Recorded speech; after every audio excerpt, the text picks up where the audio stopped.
Hi, Gary Stearman. Time for another Prophecy Watchers update. And today in studio, to my great delight, is our good friend Avi Lipkin. Avi, good to see you back in Oklahoma City once again. Back home, Back home. back home, away from home. And every time Avi comes, I always say the same thing. Give us some insight into what's happening near and around Israel. You know, my wife and I, Rachel and I, are a very romantic couple.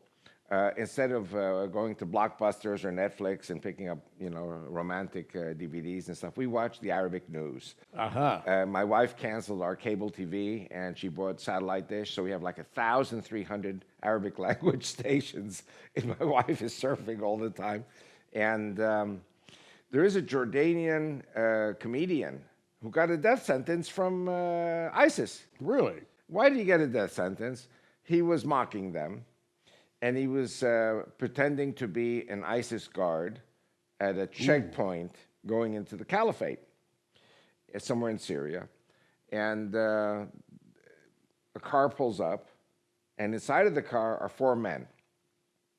You have a Christian, you have a Sunni Muslim, a Shiite Muslim, and a Druze. The Druze, of course, are descended from Jethro. They're in Israel, they're in Syria, they're in Lebanon. And, in Lebanon, Lebanon used to be called the Switzerland of the Middle East because all of the ethnic groups get along. Right. Even today.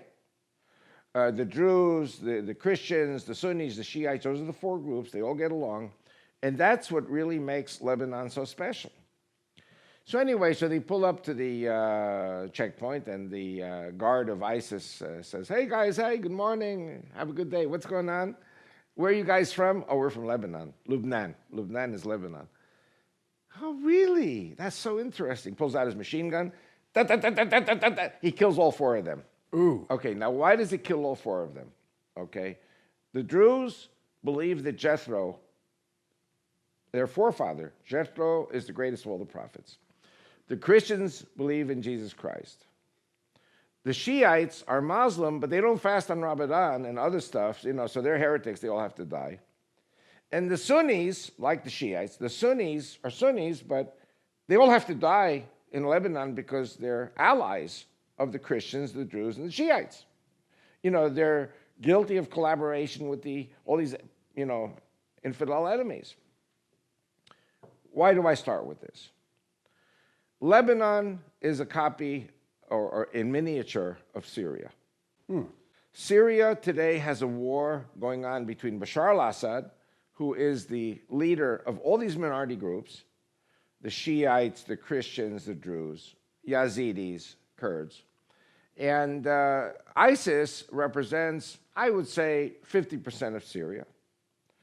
There are Sunnis who support Bashar al-Assad. They have always been part of the Ba'ath party or part of the superstructure of Syria.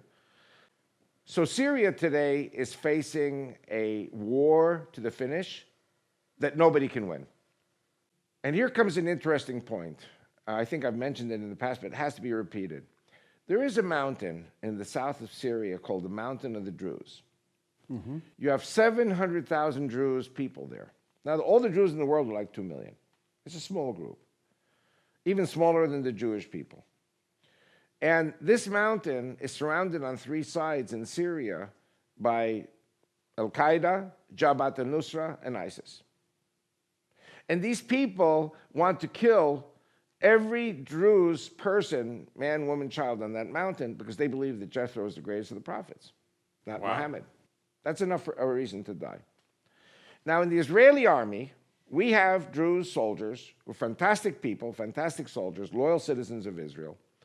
And they came to Prime Minister Netanyahu and said, listen, there's one of two choices. Either Israel invades the south of Syria, links up the Mountain of the Druze, and extends Israel's umbrella of protection, or if the Israeli government cannot do this, we Druze will volunteer personally, with permission of the Israeli government, take our weapons, and join up with our brethren on Mountain of the Druze and defend them from ISIS.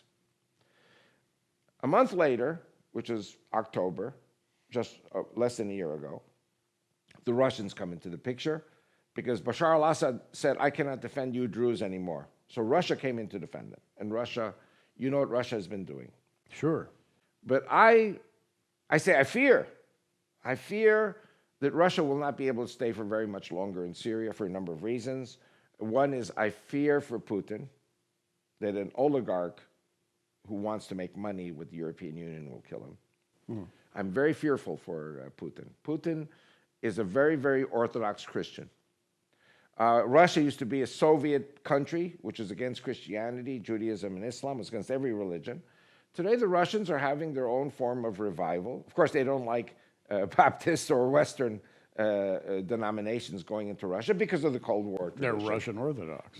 Only the Russian Orthodox really is tolerated, and it's kind of understandable in the Eastern Christian way of thinking. You have a struggle going back to 1053 with the split of Christianity. So one thing is I fear personally for Putin, but the second point is that Russia today, after the breakup of the Soviet Union, is now 140 million people, mostly Christian, whereas under the Soviet Union, Russia was 350 million with a majority of Muslims. So Russia today is 140 million. That's Italy. Wow. Can a country like Italy maintain a prolonged military presence in any country? No. I mean, America couldn't stay in Vietnam more than it stayed. Vietnam was bleeding America. I believe Russia is going to have to withdraw. When Russia withdraws, ISIS will kill all the Jews, the Christians, the Shiites in Lebanon, in Syria. And you know what's going to happen? They're going to come to Israel and say, Israel, you have to defend us. Nobody else will. The world's not going to defend us. America is supporting the annihilation of the Christians in the Middle East. And Vladimir Putin is the savior of the Christians in the Middle East. So if Russia or Putin withdraw, then the onus is going to fall on Israel. And I predict, I don't want to say prophecy, not prophecy, that Israel will be called in by the four primary ethnic groups of Lebanon, by the ethnic groups of Syria. Israel's borders will expand to the north and northeast. Either that or ISIS wins. ISIS then takes over Jordan, same story. Israel has to move east. Yes. ISIS then takes Saudi Arabia. They kill the king of Saudi Arabia and the royal family. They blow up the oil wells and they blow up the Black Stone. If they blow up the Kaaba, the Black Stone, that's the end of Islam. If they blow up the oil wells, that's the end of Islam, because the one world government's God is Mammon. And if they carry out 9/11 attacks on American soil, the one world government is going to ban Islam. Now, as you can see, Avi has a rather unorthodox way of looking at Middle East politics. And the way you analyze things is in terms of historical unions, historical decrees. Down through history, people have agreed to support each other in various ways. And in the Middle East, it's very complex. And I think you see the complexity that most Western analysts miss. Right. The complexity is mind-boggling, in my opinion.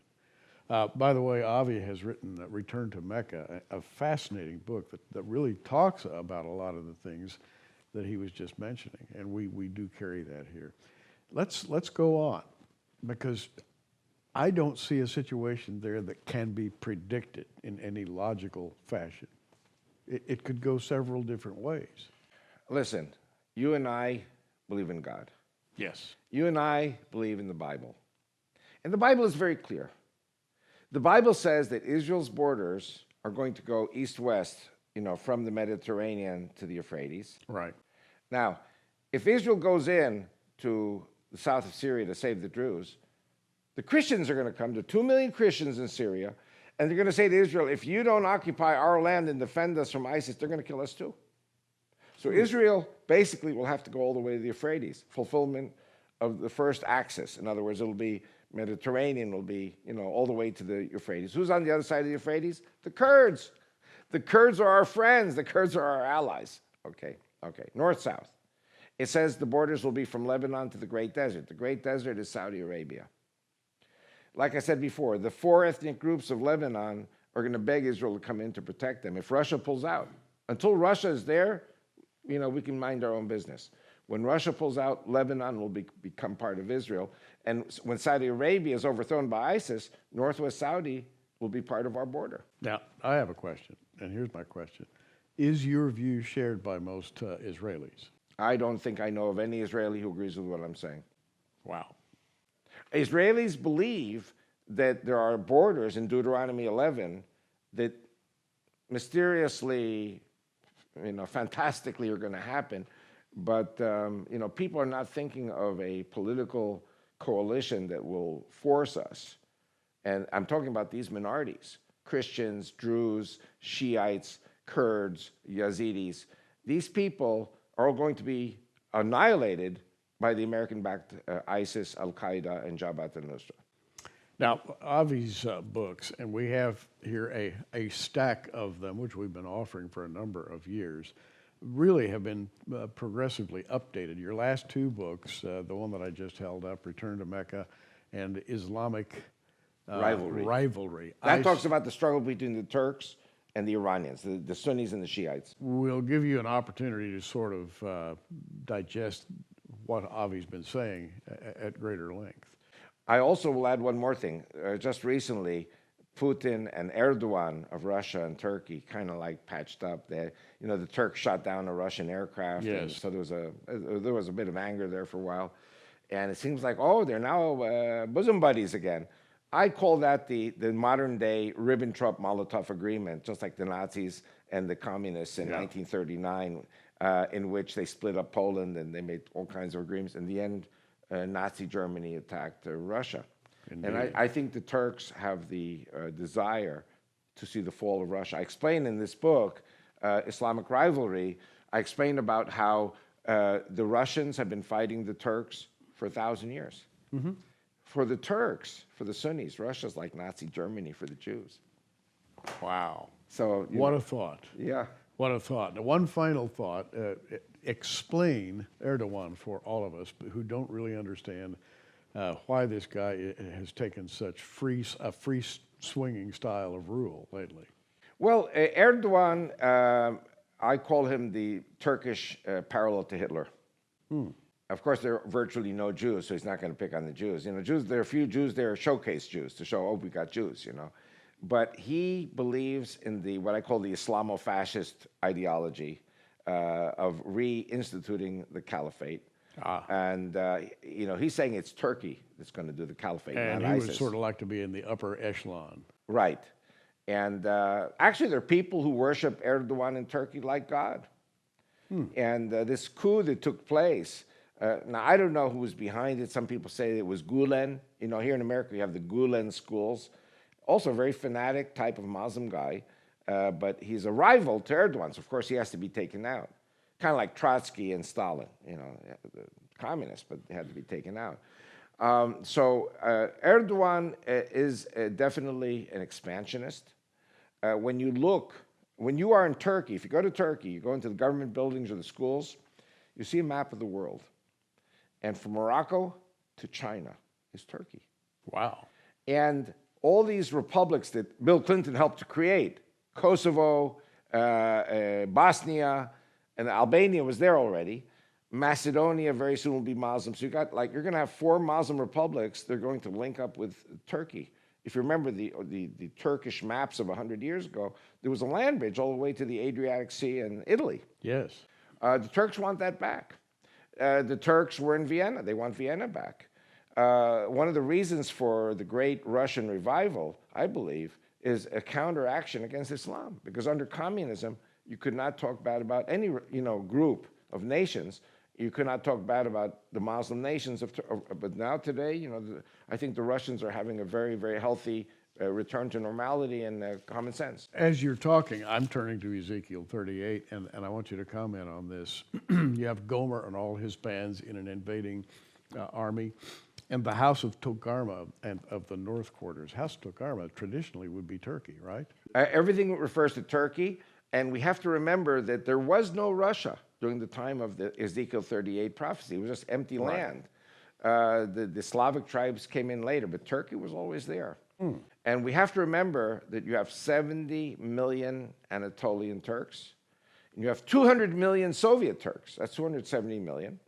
You have a country like Indonesia that has 200 million Muslims. You know how many Jews live in Indonesia? 20. Wow. 20! Indonesia is one of the most fanatically anti-Semitic countries. Malaysia, fanatically anti-Semitic. These are the countries, I believe, that will join the Turkish Armageddon against Israel. And so we read in Ezekiel 38, verse 6, about this quote-unquote house of Togarmah. Yeah. And suddenly, with Erdogan in power and all of the shuffling changes that are taking place these days, that begins to make some sense. Yes. I will also add another thing, pulling a rabbit out of the hat. It says in Ezekiel 38:39, I don't remember the verse. It says the gates will be open and the walls will be down, meaning there's no defense, there's no security. That's not Israel. You know who that is? That's the United States and Canada. The gates are opened, the floodgates are opened, and tens of millions of Muslims are pouring in. That's going to be the Armageddon against America, because America, okay, now forgive me, Israel will never be the 51st state. But Israel might agree for the United States and Canada to be the second and third states of Israel. If we believe in the God of Abraham, Isaac, and Jacob, which all Christians do, if we believe in the Bible, at least the Old Testament, the Jews and Christians share, we all do. So America is an extension of Israel. And I think America is a sitting duck, because you have a succession of presidents, Republican and Democrat, that say Allah and God are the same. We serve the same God. Islam is a religion of love. Islam is a religion of peace. America is a sitting duck for these ISIS terrorists who are already here. And they're going to do some really bad things here. 9/11 attacks, and law enforcement will not be able to deal with it.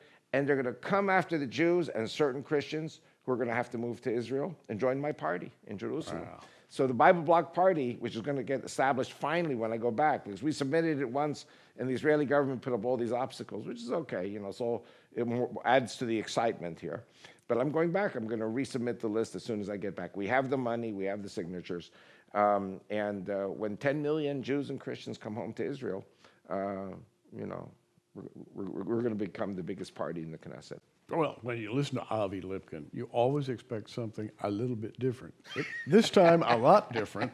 And I have to tell you, Avi, I agree with your idea, your premise, the biblical premise of Israel. Because Israel is God's land. The Jews are his people. And there was never a thought that America would be the new Israel, at least not in my mind. God, in Deuteronomy 11, not only does he give us those borders that I was talking about now, but also he says, wherever your feet will tread. Remember the feet? Yes. In the program we made? Sure. Wherever your feet will tread, that's going to be yours. And that includes Saudi Arabia, and that includes all these areas where we are. And the feet that my son has taken pictures of from the air, that you see them, you can only see them from the air. And God's footprint is everywhere there in the Middle East. Amen. Avi Lipkin, with a little bit different perspective than you're accustomed to hearing. I'm Gary Stearman. Avi, it's always a pleasure to talk with you. Keep watching, everybody. We are. Thanks for joining us on Prophecy Watchers. You can find us on the web at prophecywatchers.com, where you can sign up for our free email newsletter, or follow us at facebook.com/prophecywatchers. In the meantime, keep watching, everybody, and we'll see you soon.